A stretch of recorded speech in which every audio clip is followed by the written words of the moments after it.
ลงโง่ยังยังอยู่สิ ห่วยเรืออยู่ได้เงินซื้อมือก็ได้ซื้อไม่ก็ได้ได้ไม่ แรงมอยฮะมึงจะว่าอะไร ลงหมูแล้วก็ยังเงินสิยังมีเงินชื่อแล้วซับตัวใหม่อยู่เนาะ เนี่ยก็ดีอีกแล้วจะมาราคาสองสาวมาในหักนี่สีบัว บริณากันได้ ยังกับเป็นสีชมพู อันนี้นะบ่แปลกอยู่ยังกับเป็นสีชมพูแต่ว่าอันนี้นะหมายความว่าอะไร บริณากันได้สนใจมันหา แม่กับหานแววคนนั้น นักชอบมีดุย โอ้ยก็แล้วว่าสิพากันไปบุญบางไส้พี่น้องก่อนอื่นก็จิบๆซะก่อนเอาบ่กินนะบ่เอาน้ำแดงนี่ อันว่าสมบมาเลยนะตอนโทรหาเนี่ยฉันยังชื่อคอกันบ้านอยู่ปากซองบุญบ้านบุญสุดบ้านน้องไม่ บุญ เนาะ สุดบ้านซื้อเปลี่ยนมันเป็นของผู้ถ่ายบุญสุดบ้านนั่น แล้วมือนะก็สิไปเพน อืม วัดสีไปกระเป๋าเสือนั่นแหละจ้าจะได้ไปอีกรอบเพราะตอนไปกระเป๋าเสือเนี่ยลืมกระตาเพนกระตาเพนมันลืมกระตาคิดแกห้องฮะเป็ดเบาเสือหมู่คู่ FC น่ะบ่ได้ห้อง FC ว่าน อนคิดถึงเขา แต่เราไม่มีโอกาส นอนมากันด้วยกันเป็นเดือนยังว่าบ่มีโอกาสนอนเข้าไปแล้วไหนนี่นะรถเท้าอย่ามาล่าอย่าไม่กินน้ำแดง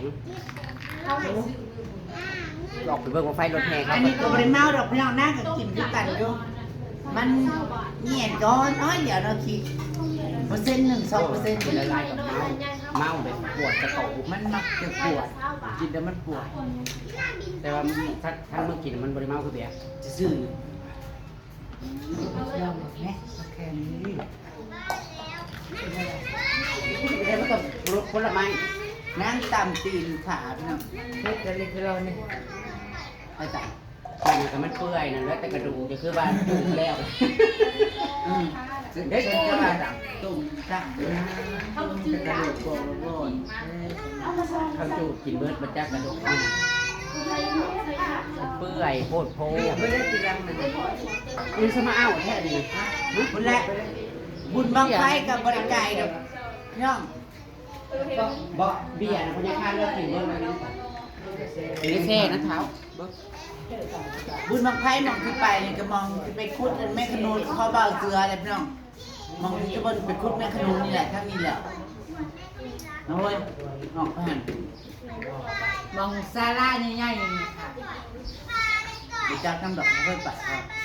เคยไปปีแล้ว ใส่ตัวทุกคนเด้ ชิมข้าวนะอันนี้เรือตั้งแต่มือวันเกิดลิโอเลยพี่น้องเลย ซาร่า คือมา เจ้า เฮ้ เฮ้ ย ย มาลากับบ่อ เฮ้ เฮ้ ย ย ซาร่ากับเจ้าไป กูไปแล้วทางคอยเบิ้งซาลาจักสิวัน ไปทางแบบไปทางอัน แป แม่ ดเก้าสิบ เฮ้ย ชามจักเชาวัดนี่จะเชาต้นไม้เป็นต้นเป็นต้นไม่ร้อน เจ้าเป็นต้นเลยไม่ได้หักไม่ได้อย่างไรตัดเป็นต้น ชมโพด ก็ไปทั้งนี้บนทางเทียนพาเราเสือไปคุดแม่ขนุนนี่ เดี๋ยว ไปทางนี้แล้วก็ไปทางนี้แล้ว ผูกออก เดี๋ยวมันก็เลื่อยไปอีก เลยผมบรรลาอันนี้ไปบัน มันบกไก่วันนี้ โอ้เนี่ยเลยนารา ไก่ยังบริหารทำบันสูง มึงเห็นอยู่บ่ไอ้ซาร่าเนาะต้นทับษานั่น ได้บ่เห็นมาสั่งเห็น โอ้ยจะไม่เคยเห็นเรา ไปใส่กันในบ้านเราบ่ ว่าอีก มาเลยติดจะได้จะมาแพกนั่นนี่เว้ยแพกก็ชุดข้างหนึ่ง เราบริหารนี่เนาะนี่อันเราบริหารตัวนี้ใส่มีเอฟซีว่าเป็นแบบ ด้วยหลังพันอันนี้ คนไทยเขาเจ้าว่าบ่อันบ่มีสัญญาณใส่สองฟีดแบบนั่นโหลดมันสิมันคือเก่า แพกรีด อ๋อรีเครื่องร้อยนะมีแนวรีอันนี้บริรีป่ะแซนดี้ลงไปเอาแบบมันบดแล้วเลยปกหินบดแล้วเนาะ บัดเธอที่ซ้อมน่ะมันก็ยังดอกใหญ่อยู่ชุดซ้อมน่ะมันก็ยังดอกชุดสัก ปีกไก่ในชุด3ชุด4นี่ก็ยังดอกใหญ่แต่บ่ว่าบ่ฮู้ว่ามันสิออกหลายคือพวกอันปีบ่ ทำฝ่าย ฟ้าปีนี้ก็กระดกกระเดียวโอ้ยมหาบรรณบานั่นมองบ่เคยออกไปเบิดอะไรใดชุดลำหวยเมื่อคืนเบิ่งในหมองเขาอ่านนะเป็นเธอพูดน่ะแบบโคกูบ่มาน่ะกูไปกูก็ยังเห็นว่าอะไรสั่น ถ้าม องชนะเหือเลยออกว่าจะหัวเทียงจริงนะ ไฟไหม้ก็บ่ได้ซนเฮ้ยไปเยื้องนะแถวหมองไฟไหม้ทั้งห้วยแดงนะมันหักหมูบ่ใหญ่ยุ่มหักออกได้เก็บหลายเติบอยู่ดอกจังหวะนี้จะมากระดกกระเดียแค่เฮ็ดบ่ครับ เพราะว่า เฮ้ยกินน้ำจ้ะมื่อนี้มันสิบโยนมาบอกสิบห้ามองค์ดนตรีบ้าง มียังไงนะ ก็หลาน้อยแรง มีหลานน้อยนะมันแรงนะ วันนี้ไม่เกี่ยวค่ะ ก็คนละ400-500ก็แชร์กันกินเลี้ยงรวมหลาย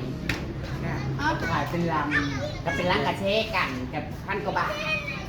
ไปกันหลายคนบ่ไปนะ อ้าวมาหัวมีใจโมยังไปมึงไปวะ นั่นเคยไปอีกเดี๋ยวพูดสิให้ โอ้โหโบเด้อไม่ได้มีผัว เดี๋ยวพูดหูข้าว นี่นี่เที่ยงอยู่ ได้ผัวกับไม่ได้ห่วงมีสิเดมาห่วงมาฮะ หัวหมูนน่ะติ เนาะเขาก็ไม่ได้เป็นห่วงกินฮะไปไหนก็ได้ก็ไป เขาบ่ได้แทงมึงเนาะ เล่นอะไรนี่ ก็เฮ็ดเขียมเวลานั้น เห็นเลยนะบอก เฮ็ดแบบมุกได้ที่แตกๆยังเป็นเด้เขาก็ช่วงแต่ว่าเขาวงจะตัว แล้วซ่อมพวกเขาไปดูเรนแต่มาเขา มาทำเป็นซื้อกันนะ อ่า เท่าไหร่ จับมาเหรออันนี้เนี่ยเหรอก็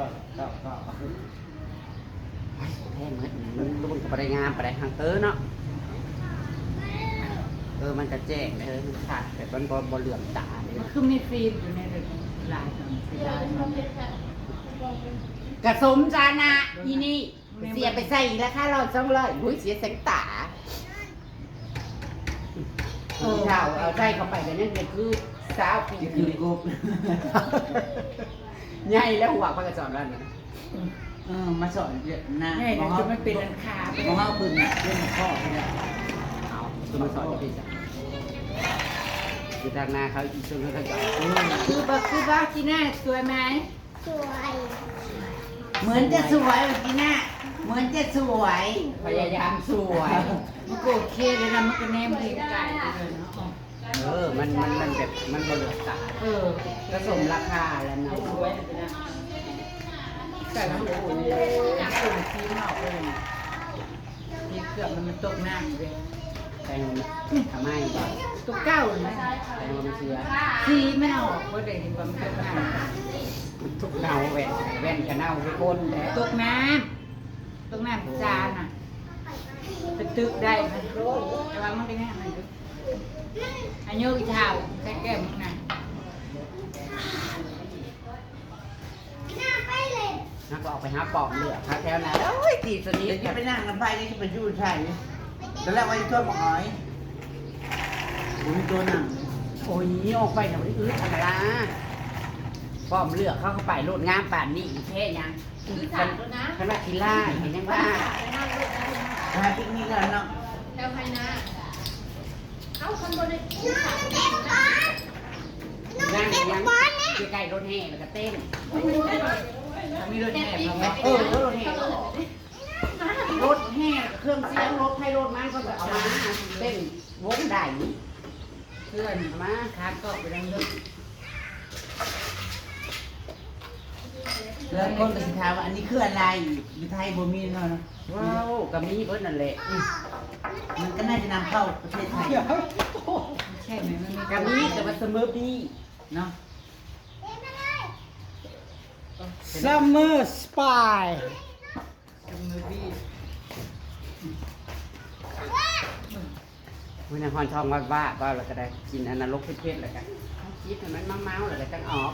บังไฟกับห้องประเทศจวดถึงบาท1 2 บาท เมาเป็นลูกกระจกนี่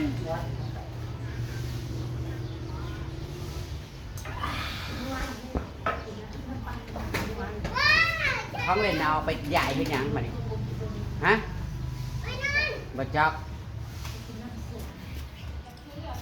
จะไม่ใช่บทตูบทเล่นน่ะไปเล่น โอ้ยบอลเล็กกับฉันเพิ่งจะให้ไล่มั้ย มันก็ให้เบิ่ง มีตลาดหน่อยบอกมีเรื่อง มามีระเบียบเป็นมาแต่เมื่อวานนะเมื่อวานนี่ก็คนร้ายหลาย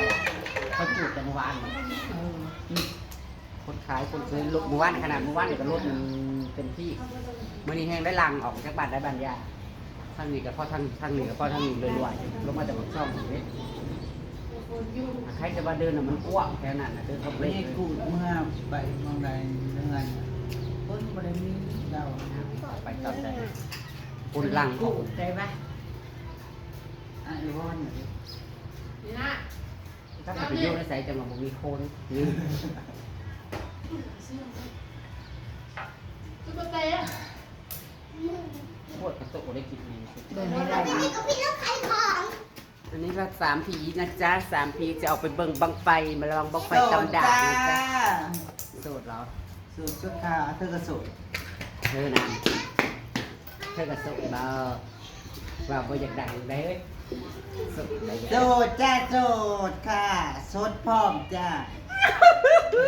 เพื่อนจะสุดคอยโอ้ยเสื้อเด้อคืออมเบิดวัดทั่วประเทศลาวเขาว้าวกับเบิดเสื้อแล้วก็ จ้า ได้ บ โส อก ด ว่าสุดว่ะ ว่ามึงจะหน้าฟังดูมันสิเสื้อมึงอย่าเบ้า จีน่าเสื้ออยู่บนจีน่า เอามาละโอ้ยจีน่าจีน่าเสื้ออยู่ว่ามาลาสดสวยเนี่ยมาลาคนสวย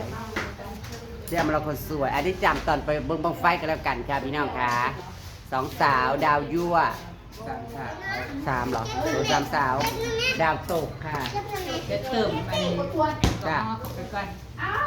เดี๋ยวสิหนามก็ได้ สะอ่อนตะปูฮักนี่สีบัวเนาะนางเท่าน่ะก็อยากสีบัวน้ำเขาอีกอุ้ย มันน่ะอยากที่บัวน้ำกู แม่นบอก เออใส่ก่อนมัน